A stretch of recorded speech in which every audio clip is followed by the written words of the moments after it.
नमस्कार। स्वागत है एक बार फिर आपका आपके अपने YouTube चैनल एस्ट्रो बांका जी में। तो आज की हमारी जो वीडियो है वो वीडियो उसके ऊपर है कि आपने सुना होगा कि 108 या 1008 श्री श्री 1008 रविशंकर जी या कोई भी गुरु है, कोई देवता है, कोई संत है, उनके नाम के आगे 108 क्यों लगाया जाता है, 1008 क्यों लगाया जाता है, और आपके जीवन का फंडा क्या है, व्यक्त से अव्यक्त आप मोक्ष की ओर अग्रसर कैसे हो सकते हैं, मोक्ष की तरफ कैसे जाया जा सकता है, उसके बारे में बात करेंगे। आपकी कुंडली के कौन से घर हैं जो आपको व्यक्त दिखाते हैं, कौन से घर हैं जो आपको अव्यक्त दिखाते हैं, मृत्यु के बाद आपकी आत्मा जो है वो कहां पर जाती है, उसके बारे में बात करेंगे। तो उम्मीद है कि आपको जो मैंने पिछली वीडियो बनाई थी वो पसंद आई होगी। तो आज की जो वीडियो है वो भी इसी उसी के साथ मिलते जुलते टॉपिक के ऊपर है। तो मैं स्क्रीन शेयर करूंगा और आपको बताने का प्रयास करूंगा कि 108 क्यों लगाया जाता है, और अपना आपकी लाइफ का फंडा क्या है, कौन से हाउस आपके चार्ट में व्यक्त के हैं, मतलब विजिबिलिटी के हैं, कौन से घर आपके चार्ट में अव्यक्त दर्शाते हैं, ये अव्यक्त कौन सा होता है। राइट। तो बात करते हैं। एक मिनट मैं जरा एनोटेशन सिलेक्ट कर लूं। एनोटेशन मेरे को कहाँ गई, एनोटेशन।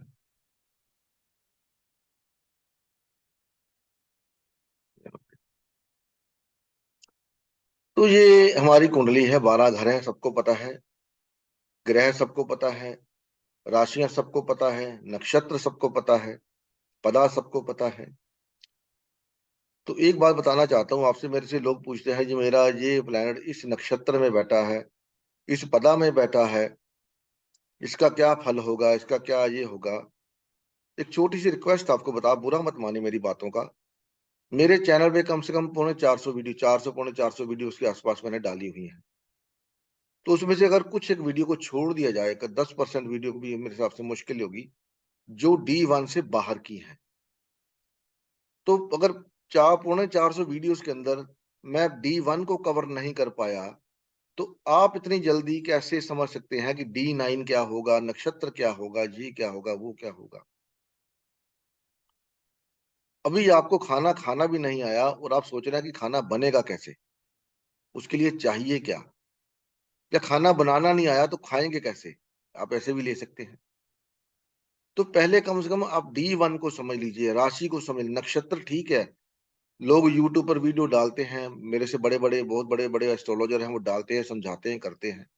लेकिन मैं अगर अपनी बात करूं तो मेरे को अभी तक नक्षत्रों का समझ में नहीं आया, क्योंकि मैं D1 से ही बाहर नहीं निकल पाया। 350 पौने 400 वीडियो D1 के राशि और प्लेनेट के ऊपर ही है। नक्षत्र की वीडियो को एक दो मैंने छोड़ के मैं कह नहीं सकता होगी। तो अगर सोचता हूँ कि मेरे को अभी तक D1 नहीं आया, तो आप लोग तो इतनी मेहनत करी भी नहीं है, तो आप कैसे जब नवमास के ऊपर जंप कर सकते हैं। तो पहले D1 को समझ लीजिए, राशि क्या बोलती है, घर क्या बोलता है, प्लेनेट क्या बोलते हैं, कौन सा प्लेनेट कहाँ पर कारक भाव को लेता है, कौन से घर का कौन सा प्लेनेट कारक है। तब जाके आप D9 पर जाइए, ठीक है। तो मेरी बात का बुरा मत मानिए, आपको समझाने का प्रयास कर रहा हूं सिर्फ। तो यहां से हम पैदा होते हैं और यहाँ पर हम मर जाते हैं, यहाँ से हमारी जीवन यात्रा चलती है ऐसे, और यहाँ पर आकर खत्म हो जाती है। ये जो हमारी कुंडली के घर हैं, ये वाले, ये घर वो हैं जो हमें दिखाई देते हैं। जैसे जैसे समझ लो, आपकी जिंदगी, आपका परिवार, आपकी फैमिली, आपकी शिक्षा, आपके बच्चे, आपकी मैरिज, आपकी इनहेरिटेंस, ये सब आपको दिखाई देता है। लेकिन ये जो पार्ट है ना, ये वाला जो पार्ट है, एक मिनट मैं बताता हूँ आपको। ये वाला जो पार्ट है, किधर गया ये, कलर नहीं हो गया।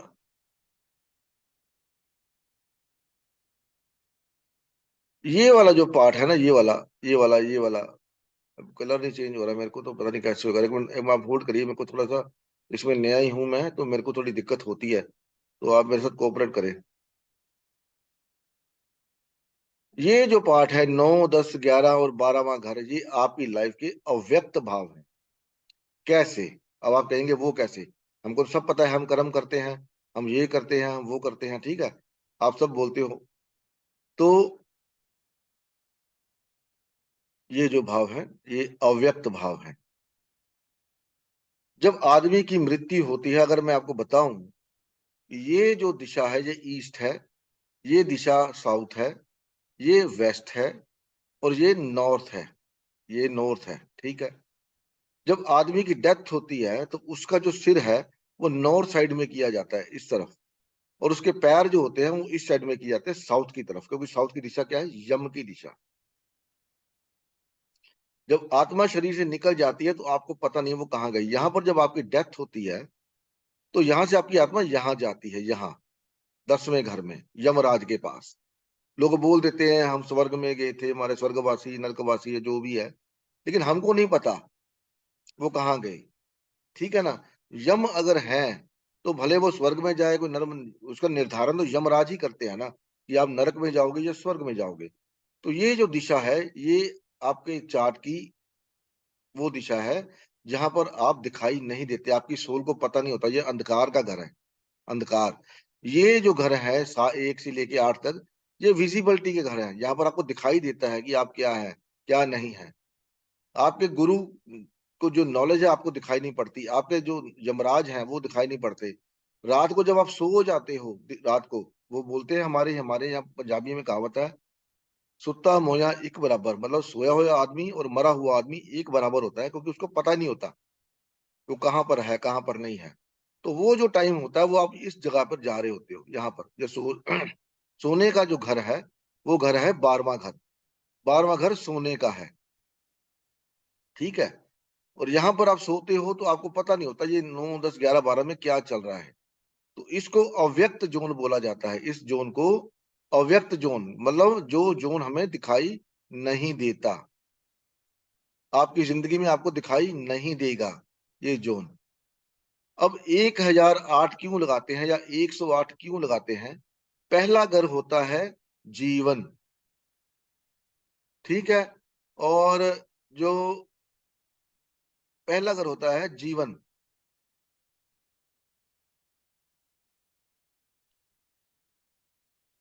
पहला घर है जीवन। 8वां घर है मृत्यु। अब इन दोनों को कोई ना कोई जोड़ेगा ना। अगर आप पैदा हुए तो मर गए, मरने के बाद फिर पैदा हो गए, तो पैदा हो, जीने और मरने के दरमियान, मरने के बाद और जी दोबारा जन्म लेने के दौरान जो समय होता है, वो आप कहाँ होते, उसको जीरो जोड़ते, जीरो को बोलते हैं माया। आप बोलते हैं ना आदमी शून्य में चला गया, तो आदमी योग स्थिति को प्राप्त हो जाता है। शून्य में जाना मतलब आपके दिमाग के विचारों का खत्म हो जाना। तो ये जो एरिया है ये शून्य है, ये शून्य है। और जिसने इस माया को जान लिया, क्योंकि जब आदमी पैदा होता है तो उसके पैदा होने के बाद योग माया उसको घेर लेती है, दुनिया के उलझनों में फंसाने के लिए। दुनिया की जो ये जो माया जो बोलते हैं आप, डिजायर की, जो हमारी इच्छाओं की माया, आकांक्षाओं की माया, वो हमें घेर लेती है। वो खत्म कब होती है? जब 8वें घर में डेथ हो जाती है। तो जिसने इस भेद को जान लिया कि भाई मैं जिया हूं तो मरा हूं, तो इसके दौरान मुझे करना क्या है, मेरे को इन चीजों की तरफ नहीं जाना, इधर नहीं जाना, इधर नहीं जाना। तो वो क्या करता है, वो यहां से यहां जाता है 9वें घर में, शिक्षा ग्रहण करता है, हायर शिक्षा, धार्मिक शिक्षा, स्पिरिचुअल शिक्षा, धर्म को फॉलो करता है, अच्छे कर्म करता है। उन कर्मों का फायदा उनको कब मिलता है? यहाँ पर, जहाँ पर राहु और शनि दोनों है, उसका टेस्ट लेते हैं। वो जान जाता है कि मेरे को यहाँ पर फंसाने का काम किया जाएगा, मेरे को यहाँ से पार करके यहाँ 12वें घर में जाना है जहां पर मोक्ष है, ठीक है। तो इसलिए उनको, जिसने ये माया जान ली, वो इन चीजों में नहीं फंसता। वो उसको 108 बोला जाता है कि उसने माया को जान लिया है, वो माया में नहीं फंसेगा। वो जैसे हमारे कितने योगी हैं, ठीक है ना, कितने योगी आपको पता होगा जो माया में नहीं फंसते, वो चले निकल जाते हैं वहां से। जिसके आगे 1008 लगता है, तो उसने ये माया भी जान ली कि इसकी इसके अंदर क्या है, और उसने ये माया भी जान ली कि इसके अंदर क्या है, इसको मेरे को कैसे पार करना है। तो उसकी आके 1008 लगता है। जैसे महात्मा बुद्ध, उनको पता था कि मेरे को धरती पे वापस नहीं आना, मेरे को अपने कर्म खत्म करके जाने हैं। गुरु नानक देव जी, हमारे सदगुरु हैं, बाबा लाल दयाल जी, वो देख लीजिए। और भी कितने ही जो गुरु हैं, कबीर देख लीजिए, संत रविदास देख लीजिए, रहीम देख लीजिए। ये लोग जान गए थे कि मेरे को मोह माया में नहीं फंसना, मेरे को कर्म करना है, धार्मिक कर्म करना है और इस दुनिया से बाहर जाना है। तो आप भी जब आप सो जाते हो, जब तक आप जाग रहे हो आप व्यक्त हो, जब आप सो गए आप अव्यक्त में चले गए। ठीक है, आपको इतना पता कि ये मेरे हाथ है, मेरा मुंह है, मेरी आंख है, मेरा पैर है, लेकिन आपके अंदर जो बैठा हुआ है इंसान, जो ज्योत है, जो आत्मा है, वो अव्यक्त है। वो आपको दिखाई नहीं देती, वो उसको आप देख नहीं पाते, वो अव्यक्त है। ठीक है ना। तो जितना भी ये चीजें हैं, एनर्जी है, आपकी एनर्जी का लेवल है, जो भी है, ये सब अव्यक्त है। ये अव्यक्त कब होगा? जब आप योग से जुड़ेंगे, अपने अंदर को झांकेंगे, देखेंगे, अपनी आत्मा का स्मरण करेंगे, अपनी आत्मा का साक्षात्कार करेंगे, तब जाकर के आप 108 यानी कि उस माया को जान जाएंगे। आप जान जाएंगे कि अब मेरे को यहां से फंसना नहीं है दोबारा, अव्यक्त में जाके मेरे को नारायण से मिलना है, शिव से मिलना है। भगवान शिव को देख लीजिए, शमशान घाट में वास करते हैं और वो उसको पूर्ण बोला जाता है, वो पूर्ण है, शून्य, अंतरिक्ष के अंदर जाके शून्य होता है। और गोधाम कहाँ पर है? आप देख लीजिए, ब्रह्मलोक, शून्य में जाकर है, जहां पर कोई विचार आचार कुछ नहीं होता। तो ये थी मेरी एक छोटी सी वीडियो। पता नहीं आपको वीडियो कैसी लगेगी, पसंद आएगी या नहीं आएगी।